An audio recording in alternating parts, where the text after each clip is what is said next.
o nós não existe. Existe o eu e o você. Se o eu e o você não conversam, não existe o nós. Quando a gente não consegue fazer essa distinção, a gente se torna mesquinho. Quando a gente não percebe, né? Você para de perceber a importância, o peso das coisas.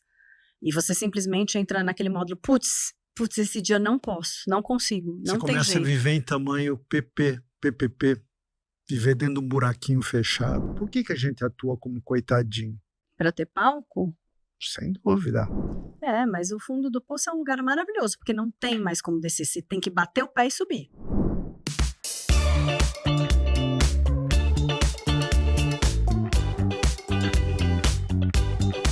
Olá, bem-vindos a mais um episódio do Dois Não Pode, comigo Juliana Mansuri. Comigo Augusto Pinto, para variar. E hoje vamos falar de... Nós vamos falar de antônimos, Ju. Bom, sabe o que é isso? Sei, eu e você. A gente é complementar. Complementar, eu estou brincando. Mas deixa eu ler a definição aí para o nosso público, né? A palavra antônimos, gente, vem do grego antônimos, que significa nomes opostos, né? Referindo-se a palavras que têm significados contrários umas às outras, né? Na nossa família, eu sou famoso, pelo menos no entender da minha mulher, por adorar uma polêmica, né? Mas, na verdade, apesar de eu não concordar necessariamente com isso, eu confesso que esse tema me fascina, né? E o ingrediente principal de um debate são os opostos. Acho que por isso que, quando a gente debate aqui, a gente não é antônimo, mas a gente se dá o direito, e até acho estimulante, pensar diferente, se contrapor para dar um... E, no final, podemos concordar ou não. Ou não necessariamente.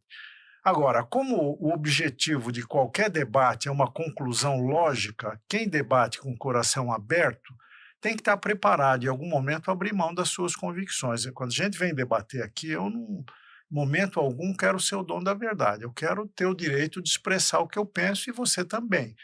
Em prol da conclusão, quem faz é o nosso público, né? E hoje nós vamos tentar debater dois antônimos, que são desprendimento e mesquinharia e compaixão versus dó. Se o tempo der, né? Isso vai depender compaixão muito... versus dó são quase sinônimos, mas a gente fala já. Vamos chegar lá. Vamos começar por qual? Por onde você quer começar? Pode escolher. Então vamos começar por desprendimento e mesquinharia? Começando... Sabia que você ia escolher esse. Sabia, sabe por quê? Por você quê? não ia mudar a ordem que está no papel. Jamais, é metódico, não vai mudar. Gozação paga multa aqui, Ju. Então. Então vamos começar por definir esses termos, você começa. Então, eu definiria isso da seguinte forma, eu acho que é normal a gente gostar de coisas, né?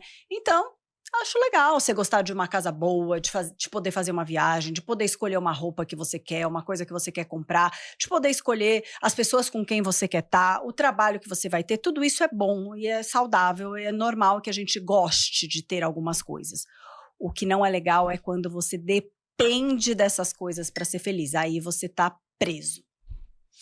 Ou seja, o desprendimento é o contrário do prendimento. Exato. Quando você prende alguma coisa, você não consegue ter desprendimento, né? Você não consegue ter liberdade.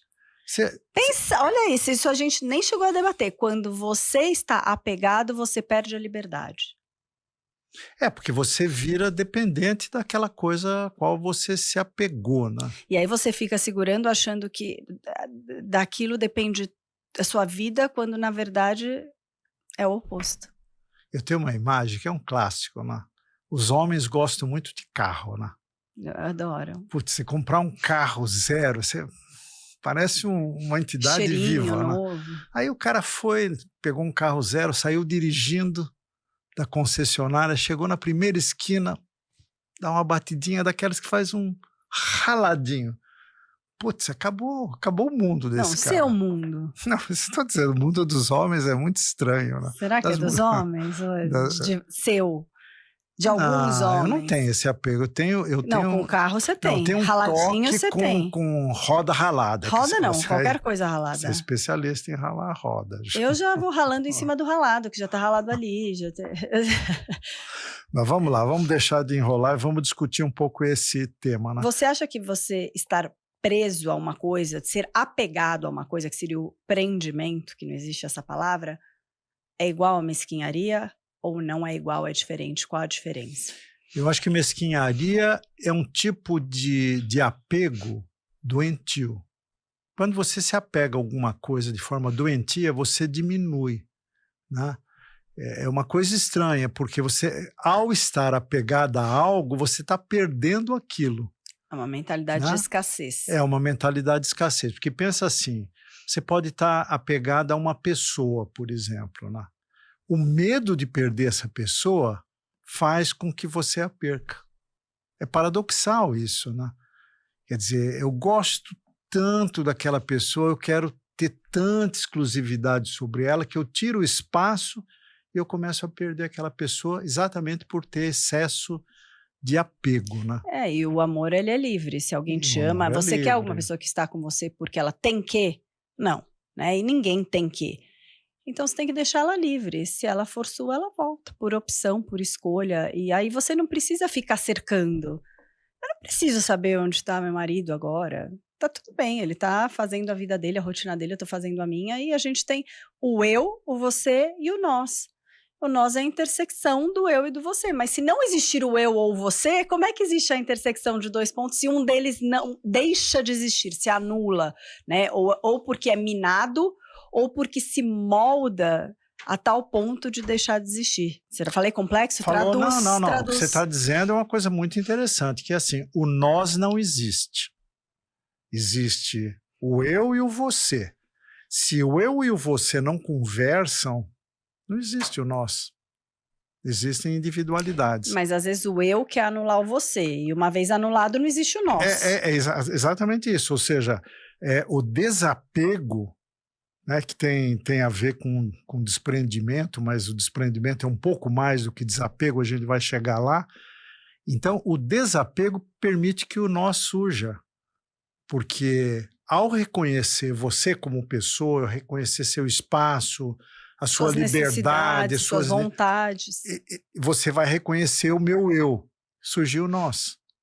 Enquanto nós dois estamos encapsulados, cada um na sua torre de cristal, não existe o nós.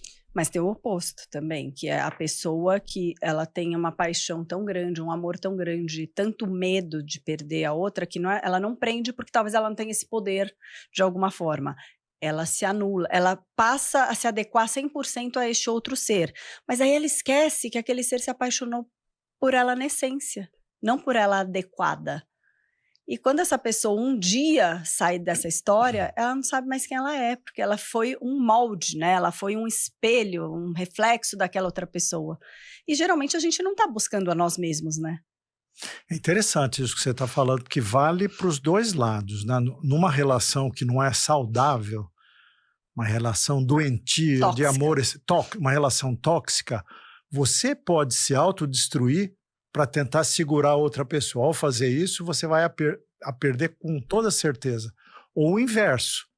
Você pode querer desconfigurar aquela pessoa para retê-la ao seu lado e você também vai perder. Então, eu acho que nas relações tóxicas, o problema sempre é uma autodestruição ou você tentar... Querer se sobrepor, né?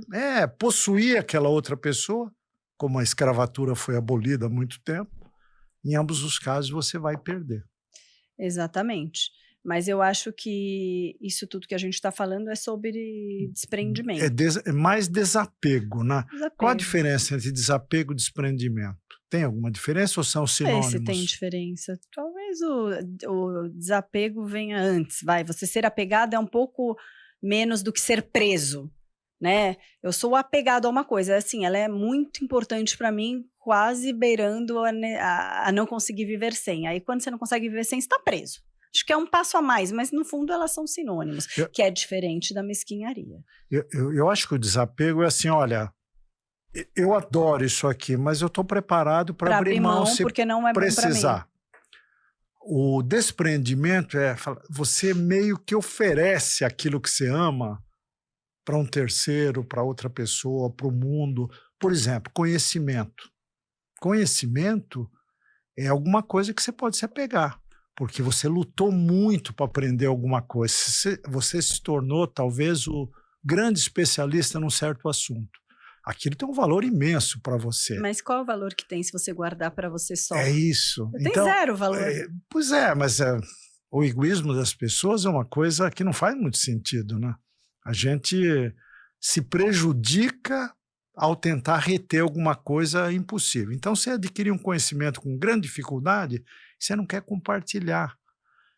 Então, isso não é desprendimento. Às vezes, não sei, porque às vezes acho que falando conhecimento, as pessoas pensam em, sei lá, você se especializou em algo e você pode até monetizar isso e virar uma melhor pessoa, uma sumidade naquele assunto. Mas eu acho que às vezes você descobriu uma forma de fazer uma coisa muito mais fácil, de passar por uma situação de uma forma mais simples. E, pô, eu tô falando de coisas às vezes do dia a dia, corriqueiras, né? Compartilhar experiência, compartilhar dicas. Compartilhar Vivências, fornecedores, né? Eu lá no começo, quando eu comecei a fazer Undertop, eu trabalhava muitos eventos externos, né? Fazia eventos em várias cidades. Você não sabe como era difícil pessoas que já estavam nesse meio de eventos de marcas, compartilharem eventos que iam acontecer, porque elas não querem que você esteja lá. E não é que eu era concorrente, eu fazia A, a pessoa fazia Z, não era absolutamente concorrente. Mas a pessoa fica com medo de dividir aquela informação tão preciosa. E aí, cara, é tão pequena, uma mentalidade de escassez, né? Porque a gente se ajudando, a gente chega mais rápido do outro lado do rio, sempre, não importa quem, né? Se tem um fornecedor muito bom, você não vai indicar ele para alguém, porque pode ser que ele não tenha horário para você um dia. É pequeno isso, né? Mas acontece muito. Mas está falando essas coisas, eu estou lembrando, nós acabamos de entrevistar alguém aqui que contou uma história de desapego e desprendimento, né? E a gente está tentando aqui colocar essas coisas de forma clara. Essa nossa entrevistada teve uma transformação enorme na sua vida que fez ela se reinventar, se ressignificar. E aí nós perguntamos para ela, Renata é o nome da... Vocês vão ver, o programa é muito bom. Renata Zweibel. Perguntamos para Renata, qual foi a grande mudança nessa ressignificação? Ela falou, eu me desapeguei de um monte de coisa. Eu me desapeguei do dinheiro, eu me desapeguei de ser executiva de uma marca importante, etc. E por que ela conseguiu fazer isso? E ela teve o desprendimento de vir contar essa história para inspirar outras mulheres. Então, é parecido, mas o desprendimento vai um pouco além do desapego, né? Desprendimento você doa. Você doa. Você oferta. Você não está apenas preparado para abrir mão, mas você abre mão da exclusividade, da posse de uma série de coisas. Né? Agora, ela conseguiu ter essa atitude, ter esse desapego e esse desprendimento, porque ela conseguiu criar consciência que tinham coisas muito mais importantes na vida dela do que aquilo. Então, eu acho que esse apego está muito ligado ao fato de você achar que sua vida depende daquilo, e ela não depende, né? A gente liga muito esses termos a dinheiro, né? Quando você fala de desprendimento, mesquinharia, imediatamente você já pensa na pessoa pão dura, né? E isso está ligado a tudo, está ligado aos seres humanos, à família, ao seu conhecimento, às coisas que você faz, se você faz só para você, se você faz para os outros. Mas eu acho que a parte de monetização disso, ela ilustra bem, né? A gente já fez um programa sobre isso, que era até ganância e ambição, eram antônimos também, né?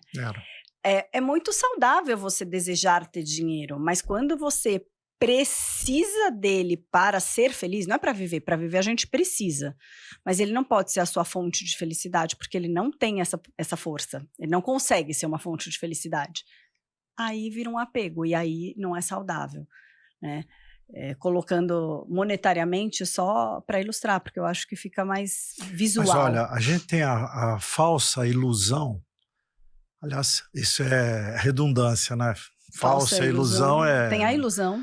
A gente tem a ilusão de que uma pessoa que vive assim no limite de ganhar dinheiro para viver, para pagar as contas, para comer, educar seus filhos e tal, ela tem mais dificuldade de desapegar. Isso não é verdade. Apego existe em qualquer nível da pirâmide. Imagina, eu acho o contrário. Apego humano. Vou te falar que eu perigo arriscar, arrisco a dizer que muitas vezes as pessoas que mais têm são as mais apegadas. Quanto Né? mais tem, mais quer, né? Não sei, eu acho que as pessoas vão tendo, por criar conceitos errados, enfim, não sei o motivo, vão tendo mais dificuldade de encontrar coisas que realizem a ela. Como ela tem todos os sonhos compráveis com muito fácil acesso, ela vai tendo mais dificuldade de se realizar. E aí, não sei, acho que vai tendo medo de perder. Não sei. Não sei explicar. Eu vou tentar, digamos assim, colocar Traduzir. alguma consistência, alguma luz nisso que você está tentando colocar, porque eu também estou assim meio vago no assunto. Mas eu acho que, por exemplo, ter metas na vida é muito bom. Porque sem metas a gente vive ao Deus dará, né? Por outro lado, esse processo de você colocar uma meta, correr atrás dela, obter, e aí você põe uma outra meta, leva a uma insanidade a um certo ponto.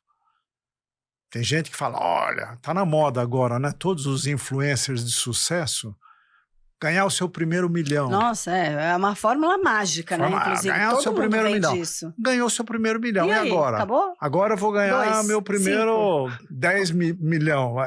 Falei bobagem aqui. Meus primeiros 10 milhões. Pô, isso não tem fim. Isso não tem fim. Eu quero casa própria. Pô, conseguiu a casa própria. Mas agora é um apartamento de 2 quartos. Eu quero um de 4 quartos. E chegou. Agora eu quero varanda gourmet. Isso é uma coisa sem fim. Porque aí você entra na pira do consumo, Mas esse tipo de meta não tem nenhum significado. Eu nunca tive esse tipo de meta. Peraí, não tem nenhum significado para você? Talvez, para mim. Essas coisas para mim são consequências que acontecem, mas elas não podem ser sua meta. Mas eu acho que essa sabedoria não é universal. O que leva as pessoas a se apegarem é que, putz, eu consegui meu primeiro milhão, agora eu tenho que travar isso aqui porque eu tenho que ir em busca do segundo, do terceiro. Isso é o caminho da infelicidade. Porque você nunca vai chegar a nenhuma satisfação aí nesse lugar. A posse financeira, a posse de alguma coisa é ilusória. Você não tem posse de nada na vida. O dinheiro não é teu. A qualquer momento você pode perder tudo, a família, tudo. A gente tem que desfrutar a vida. E quando você começa a colocar meta em cima de meta, você vai se apegando. Tchau, desprendimento. Fica impossível. E mesquinharia? Mesquinharia é menor, né? É uma coisa que está mais ligado com escassez. Eu acho que o mesquinho é aquele que tem uma mentalidade de sempre diminuir. Então, suponha que o ano que vem eu quero aumentar minha empresa, eu quero abrir mais uma loja. Eu tenho que fazer um investimento. Eu posso fazer um planejamento de como eu vou conseguir isso. O mesquinho, ele pensa só em o que ele vai tirar para sobrar aquele valor. A pessoa que tem outra mentalidade, eu já pensaria, como eu faço para ganhar mais, para ter uma sobra maior para poder colocar nisso? E não, o que eu vou tirar? Eu acho que o mesquinho é sobre tirar. E a gente, na verdade, a vida é sobre colocar, sobre expandir, sobre ter mais abundância e não sobre retração. O mesquinho opera na retração. Trazendo isso para uma linha corporativa, para uma linha de empresa, você sabe que é um DRE, um demonstrativo de resultados, né? Num DRE, o mesquinho olha basicamente os custos, redução de custos, economia. A pessoa que é mais desprendida, ela vai olhar a primeira linha da DRE. Como é que eu posso aumentar minhas receitas? E aí entra inovação, aí entra uma série de coisas. A empresa pode ser saudável só cortando custos, mas ela pode ser saudável também cortando custos, mas não cortando investimentos. E investimento é absolutamente diferente de custo. Absolutamente. Então, na nossa vida pessoal, é mais difícil você separar o que é custo do que é investimento, né? Então, quando você quiser economizar alguma coisa na tua vida pessoal, a gente tem que ter a mesma cabeça que tem o empresário. Qual o impacto que isso vai ter no meu negócio? Na vida pessoal, teu negócio é a tua família, teus relacionamentos, teus amigos. Então, por exemplo, eu não posso dispor agora de tempo para uma amiga minha porque eu estou com muito trabalho e com muitas questões familiares. Eu tenho que saber que eu vou pagar um preço na minha amizade. É isso aí. Ou seja, você está achando que aquilo é um custo, você está economizando tempo, mas não é.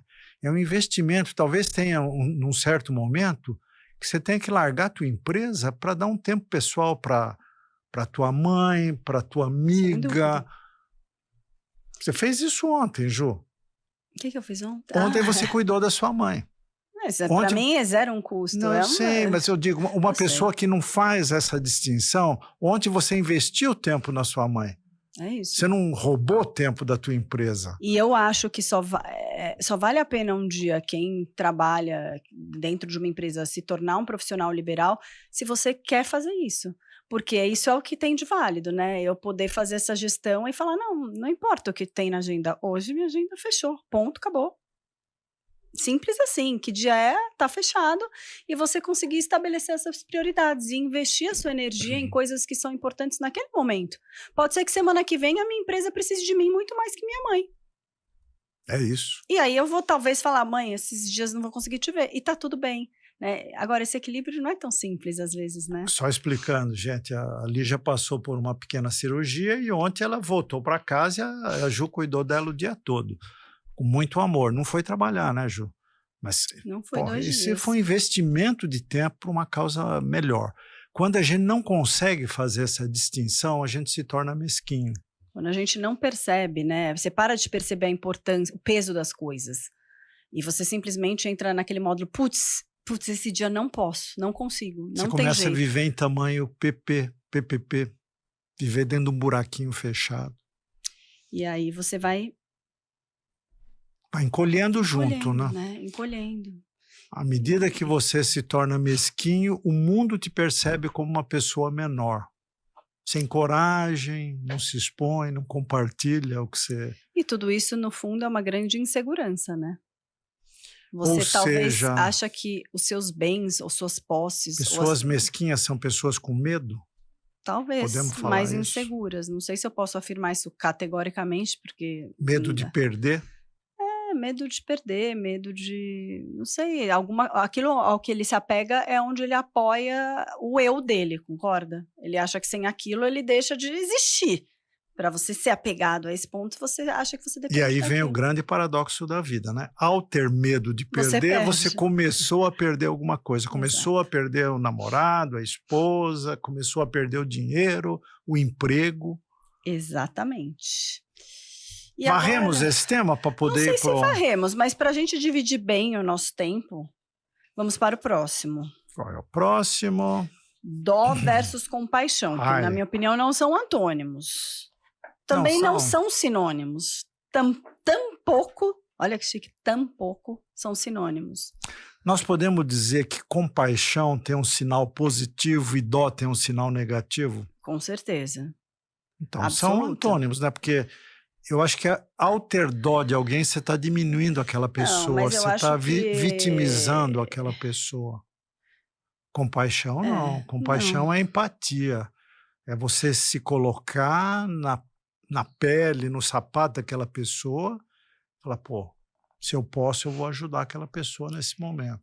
Mas, ao mesmo tempo, eu acho que esses dois sentimentos não estão sob o nosso controle. Quando a gente vê uma cena que te desperte esse sentimento de dó ou compaixão, você não consegue escolher, aqui eu vou sentir dó, aqui eu vou sentir compaixão, você apenas sente. E eu acho que isso está diretamente ligado ao comportamento da pessoa para a qual você está olhando. Se ela é uma coitadinha, vítima, está sempre sofrendo, frágil, é mais fácil a pessoa frágilzinha, sofredora, te despertar dó. Você está falando um negócio bacana aqui, que ter compaixão ou ter dó depende muito mais do agente da ação, de quem recebe o sentimento. Quem recebe o sentimento. Ele provoca isso em você, né? A sua mãe sempre falou uma coisa que eu achava muito legal. Me chama de tudo, menos de coitadinha. Eu não sou coitadinha. Tem zero perfil sempre de coitadinha mesmo. Tem zero perfil de coitadinha. Eu também acho bem difícil alguém falar coitadinha da Juliana. Não encaixa comigo. Não bate. Então eu acho que a nossa postura muitas vezes é determinante no sentimento que o outro vai ter em relação a gente. Olha o peso disso, né? Porque dó é um sentimento negativo, como você falou, é um sentimento que não é legal. É você achar que aquela pessoa não é capaz de sair dali. Então, você está dizendo que a raiz da gente ter dó de uma pessoa é ela se postar como coitadinho. Agora, essa questão do coitadinho tem a ver com a educação, né? Quando um pai e uma mãe, às vezes com a melhor das intenções, super protege alguém, você começa a plantar um coitadinho ali, você não acha? Às vezes na tenra idade. Não sei, eu tô pensando no seu exemplo, assim, na sua mãe, em relação à sua irmã, ela é super protegida. É, Não acho ela perfil coitadinha, minha irmã não é. zero. Não é. Ela é bem Não é. brava, põe bem as garrinhas de fora quando ela quer. Então eu não sei, eu acho que tem um pouco de personalidade, tem um pouco de estilo de vida, tem um pouco da pessoa gostar daquele lugar de sofrência, que a cocô é quentinho, né? É, a tina de merda quente, que eu costumo Quentinha. dizer. Então Costuma com o cheiro. você acostuma. Então eu acho que quão importante é a gente ter a consciência de que a nossa postura vai determinar o sentimento da outra pessoa em relação a você, né? Mas poucas pessoas têm essa noção, né? É. Mesmo, eu acho que Mesmo a todos nós, gente a está gente tendo agora porque paramos tamo- para pensar mas isso. é comum a gente, quando você vê, você está atuando como coitadinho. Por que a gente atua como coitadinho? Para ter palco? Sem dúvida. A gente quer luz, ou seja, Mas é essa a luz? não sei, mas tem um paradoxo aí, que o coitadinho é um vaidoso lá no fundo, que está querendo cada vez mais atenção, cada vez mais luz, mais Mas é palco. uma luz porque você Você é dá uma de fraco? coitadinho, todo mundo presta atenção Mas em é uma você. luz porque você é coitado e fraco? Você não quer a luz porque as pessoas têm admiração, porque você está conseguindo passar por uma situação, por um obstáculo de uma maneira... Nós, seres humanos, não somos lógicos, ou Não. pelo menos não somos lógicos o tempo todo. A É. gente finge que é, mas se a gente tem uma oportunidade de ganhar um espaço... E olha que interessante, no fundo, o coitadinho é nem sempre, mas geralmente é aquela pessoa vítima. E o que é a vítima? A pessoa que tem dó de si mesma. Então, se você para com você tem dó, você fala, ai, olha, coitado de mim, já passei por isso, Pobrezinho. isso, olha que injustiçado que eu sou, como o mundo é cruel comigo e ótimo com as outras pessoas. Que sentimento as outras pessoas vão ter de você se você tem dó? Porque a vítima é uma pessoa que tem dó de si. A gente contou uma história de borderline aqui, de novo episódio anterior, né? E uma pessoa que vive uma situação limite extrema entre a vida e a morte, que é o borderline, ela tem duas saídas. Saída pela esquerda é o coitadismo. Ó dia, Coitadismo é ótimo. coitadismo. Ó, pobre de mim e tal, acabou a vida dela. Ela, em vez de ela ressignificar a sua vida, ela vai cair aí uma vida difícil. Ou ela aproveita aquela oportunidade que a vida deu e aí ela vira uma pessoa desprendida. Não, e aí ela tem, em vez de dó de si mesma, compaixão de si mesma. E por isso ela muda. E o que é ter compaixão de si mesmo? É você se tratar com carinho. Falar, nesse momento tá doendo, tô com vontade de ficar mais quietinho, mas vou reagir, vou fazer isso, vou fazer aquilo, vou pensar, vou tirar esse tempo para eu pensar sobre mim, para olhar para mim e ver o que eu tô sentindo. Aceitar aquilo que você está sentindo, aceitar os erros que você teve, se você tiver tido algum, porque faz parte, né? Então é se tratar, às vezes, com o carinho que a gente trata outros, né? Mas muitas pessoas são ótimas de se chicotear, de se culpar, de se colocar naquele lugar do erro. E aí, quando você muda essa ótica, você passa a ter compaixão de você. Eu vou fazer propaganda de novo do episódio da Renate Zweibel, né? Porque a Renata passou exatamente por isso, né? Logo após o borderline dela, a situação, ela teve 3 meses para repensar a sua vida. A empresa deu 3 meses para ela e ela contou para nós que esses 3 meses ela foi obrigada a mergulhar para dentro de si. E eu fiz uma pergunta para ela que foi, Renata, o que você achou quando você mergulhou? Porque às vezes as pessoas acham escuridão, descobrem coisas que elas não sabiam sobre si. Muita gente vai para o psiquiatra nesse mergulho, ou não. Ou você emerge e ressignifica a sua vida. Então, eu acho que essa oportunidade de você se descobrir uma pessoa que pode melhorar, ou descobrir uma pessoa que, ai, pobre de mim e tal... Mas sempre em tempo de deixar de é ser. o que descarrilha muitas vidas, né? Leva você para o acostamento, né? Mas o fundo do poço é um lugar maravilhoso, porque não tem mais como descer, você tem que bater o pé e subir. Aí você escolhe a forma que você vai Dizem que subir. aqui no Brasil o poço não tem fundo, né? Não, é eterno, cai, Você cai, chega lá, cai, tem cai. mais Vai uma abrindo portinha e vai tampinha. abrindo tampinha lá no Não fundo do acredito poço, nisso, eu né? acho que uma hora a pessoa bate e vai ter que voltar para a Não superfície. tem saída, E né? aí você escolhe se você vai voltar igual e voltar para o mesmo esquema que você estava ou se você vai voltar diferente. E, enfim, tudo é uma questão de atitude, né? 100% das coisas dependem da nossa atitude, inclusive a forma como a gente vai ser visto. E é uma loucura isso. É. Pensa que você tem na sua mão o poder de decidir a forma como as pessoas vão te ver. Olha o tamanho, as pessoas não usam esse poder, é uma coisa poderosa isso. Como as pessoas vão me ver, é você que escolhe. Parece Agora, que não. Ju, a compaixão muda o mundo? Tem o poder de mudar o mundo? Mudar o mundo é uma coisa grande, né? Mas eu Tô acho falando de uma que coisa grande. eu acredito que sim. Eu acho que a gente tem que sempre olhar para uma esfera menor, né? Porque você fala em mudar o mundo, parece inalcançável, mas a gente pode fazer mudando o nosso mundo, né? Cada um tem um mundo. Porque imagina assim, nós dois não nos conhecemos. E, bom, ao nos conhecermos, a gente faz um pacto. Ô, Ju, eu vou ter compaixão de você e você tem compaixão de mim, tá bom? O que é compaixão? Compaixão é eu me compadecer dos seus desafios, dos seus problemas Mas e não te é ajudar. racional, assim, é Não, eu não estou sentimento. falando que seja, mas vamos lá. Tá bom. Somos só dois no mundo, um mundo de duas pessoas, uma tem compaixão com a outra. Esse mundo vai ser maravilhoso. Vai. E a continuidade dos que vierem para frente, acabou o problema. No momento que eu te apoio para te ajudar e você me apoia, Acabou o não problema. existe problema. É aquela história que nós já falamos aqui do só existe nós se o eu e o você fizerem um acordo. Eu A sou você. compaixão, vê se faz sentido o que eu estou falando, é um acordo entre o eu e o você. O eu olha o você e o você olha o eu para criar o nós. Isso é compaixão. Simples, né? Não, É complexo, porque é tão simples que que é é muito complexo, complexo. exato. Né? Tudo que é muito complexo, na verdade, é absolutamente simples, né?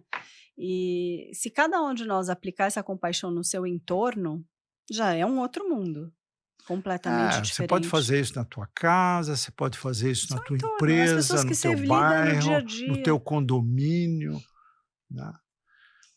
Tem muita gente, é só olhar em volta, tem muita gente precisando dessa compaixão, porque esse sentimento diferente da dó, ele faz a pessoa se sentir acolhida, ele faz a pessoa se sentir normal, porque eu acho que quando a pessoa está vivendo uma situação extrema, às vezes ela acha que é só ela, que ela vira um ET perto do resto, e não é, todo mundo vive de formas diferentes.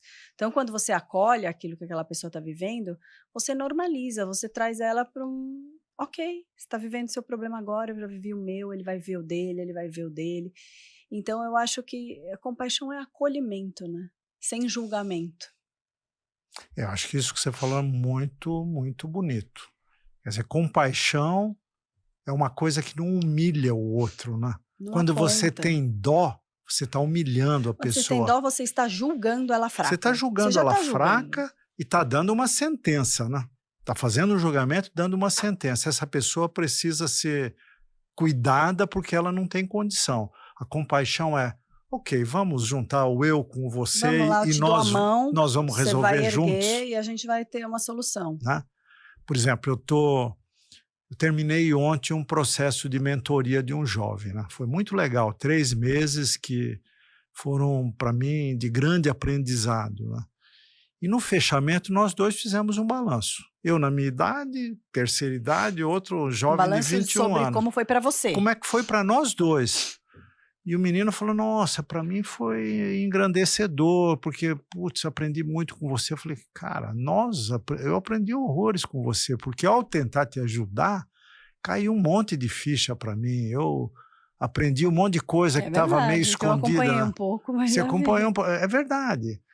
É um aprendizado incrível. Então, sempre que o eu e o você se juntam em prol de uma compaixão mútua, a gente tentar se ajudar, o mundo fica melhor. Né? E você repara sempre onde os aprendizados acabam, sempre no mesmo lugar, assim, na maioria das vezes, ao meu ver, sempre acaba no não julgamento.